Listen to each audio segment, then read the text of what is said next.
Hi guys, Russia అధ్యక్షుడు Putin India visit December 4th and 5th ఈ డేట్స్లో అయితే జరిగిందనమాట. బట్ దానికి సంబంధించిన వార్తలు అనేవి ఎటువంటివి కూడా ఏ మీడియాలో కూడా అంతగా రావట్లేదు. అసలు రష్యా అనేది చాలా పెద్ద దేశం, పుతిన్కి మనకి చాలా మంచి రిలేషన్స్ అయితే ఉన్నాయి. సో ఎటువంటి డీల్స్ జరగబోతున్నాయి, ఎటువంటి నిర్ణయాలు తీసుకుంటారు అని చెప్పేసి అందరూ ఎదురు చూస్తూ ఉన్నారు. బట్ దానికి సంబంధించిన వార్త అనేది చాలా తక్కువగా మాత్రం అందరికీ తెలిసింది. దీనికి కారణం ఏంటి అంటే ఒకే ఒకటి, అదే ఇండిగో ఫ్లైట్స్ క్యాన్సిలేషన్ అనమాట. అసలు ఇండిగో మన దేశంలోని అతిపెద్ద విమానయాన సంస్థ అనమాట. దానికి ఓవరాల్ మార్కెట్ షేర్గా చూసుకుంటే మీరు 63% ఫ్లైట్స్ని ఇండిగోనే నడుపుతోంది. సో ఇంత మోనోపోలీ ఉన్న సంస్థ సడన్గా ఎందుకు ఇన్ని ఫ్లైట్స్ని క్యాన్సిల్ చేయాల్సి వచ్చింది, దానికి కారణం ఏంటి అనేది మనం తెలుసుకోవాలంటే మనం 18 months బ్యాక్ ఫేజ్ వెళ్ళాల్సి అవుతుంది అనమాట. ఇండియాలో DGCA అని ఒక సంస్థ ఉంది, ప్రభుత్వ సంస్థ. Director general of civil aviation. వీళ్ళు ఏంటంటే విమానాలకు సంబంధించి అన్ని రకాల రూల్స్ కానీ, వాటిని చెక్కింగ్స్ కానీ, వాటికి సంబంధించిన అనుమతులు కానీ వీళ్ళు చూస్తూ ఉంటారు అనమాట. వీళ్ళు 18 months బ్యాక్ అయితే కొత్త రూల్స్ అనేది తీసుకొచ్చారు. ఎందుకు అంటే ఫ్లైట్ సిబ్బంది, క్యాబిన్ క్రూ అవ్వచ్చు, లేకపోతే వాళ్ళు నడిపే పైలట్స్ అవ్వచ్చు, వీళ్ళందరికీ చాలా ఎక్కువ వర్క్ లోడ్ ఎక్కువ అవుతుంది.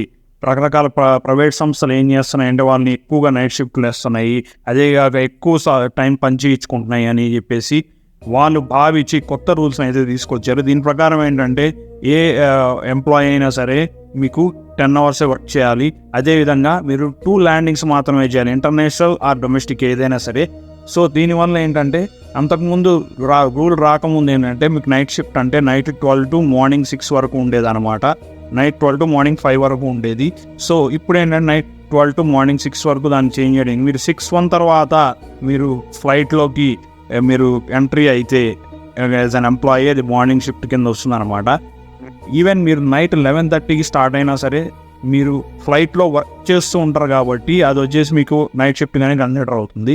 సో దీనివల్ల ఏంటంటే ప్రైవేట్ విమానయాన సంస్థలకి గ్యారంటీగా నష్టమే ఉంది, ముఖ్యంగా ఇండిగోకి అనమాట.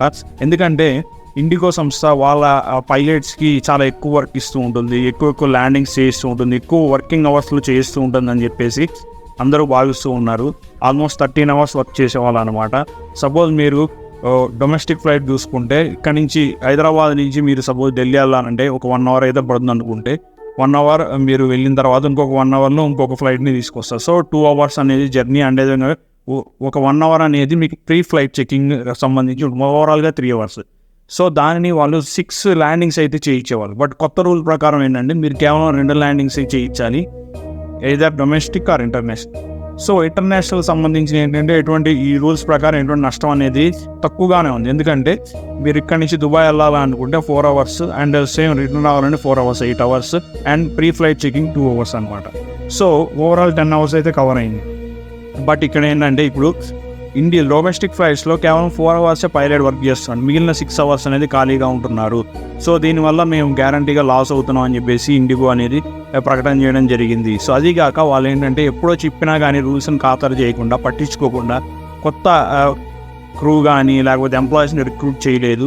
సో ఎందుకంటే మీరు మొనోపోలీ అన్నమాట. సో వాళ్ళు ఏం చేస్తున్నారు, వెయిట్ చేస్తూ ఉన్నారు.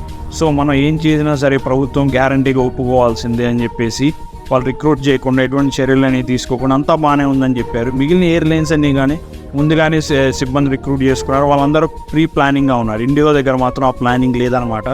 దీనివల్ల ఇప్పుడు చాలామంది ప్రయాణికులు ఇబ్బంది పడుతున్నారు. వాళ్ళు ఫ్లైట్స్ అని బుక్ చేసుకున్నారు, ఇండిగో డబ్బులు తీసేసుకుంది కానీ ఇప్పుడు ఫ్లైట్స్ని క్యాన్సిల్ చేస్తూ ఉంది.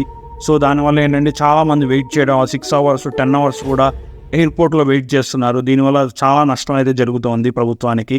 ఎందుకంటే పుతిన్ ఒక విజిట్ గురించి అందరూ మాట్లాడుకోవాల్సింది అదంతా పక్కదారి పట్టేసి ఇప్పుడు ఇండిగో గురించి అయితే మాట్లాడుకుంటున్నారు. ఈవెన్ ఇంటర్నేషనల్గా కూడా పుతిన్ ఇండియా వెళ్ళారు అంటే అసలు ఏం చేయబోతున్నారు, ఇండియా అండ్ రష్యా మధ్య ఎటువంటి డీల్ జరగబోతోంది అని చెప్పేసి అందరూ మాట్లాడుకుంటున్నారు. కానీ అది అసలు ఎక్కడా వినబడట్లేదు అనమాట. మొత్తం ఇండిగో గురించే మాట్లాడుకుంటున్నారు.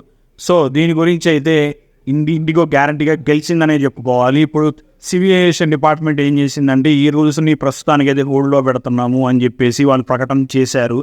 సో దీనివల్ల గ్యారంటీగా ఇండిగో యొక్క గెలిచింది అనుకోవాలి. దాని మోనోపోలీ అనేది మరొకసారి రుజువైంది అనమాట. సో ఇటువంటివి ఫ్యూచర్లో జరగకుండా ఉండాలంటే ఎవరికైనా సరే, ఎటువంటి రంగంలో అయినా సరే ఎక్కువ మోనోపోలీ అని ఇవ్వకూడదు. కొత్త వారిని ఆహ్వానించాలి, వాళ్ళకి తగ్గట్టుగా అనుమతులని ఇస్తూ ఉండాలి, వాళ్ళని కూడా ఎంకరేజ్ చేయాలి. సో ఇట్లాంటి పరిస్థితులు మళ్ళీ రాకుండా ఉండాలంటే ఏం చేయాలి, ఇండిగో పరిస్థితిని ఎట్లా క్లియర్ చేయాలి ఇప్పుడు అనేది మీరు ఏమనుకుంటున్నారు అనేది కామెంట్ రూపంలో తెలియజేయండి. అండ్ నా ఛానల్ ఫస్ట్ టైం చూస్తే సబ్స్క్రైబ్ చేసుకోండి. మరొక వీడియోలో మళ్ళీ చెప్తాం. Thank you so much. Good bye.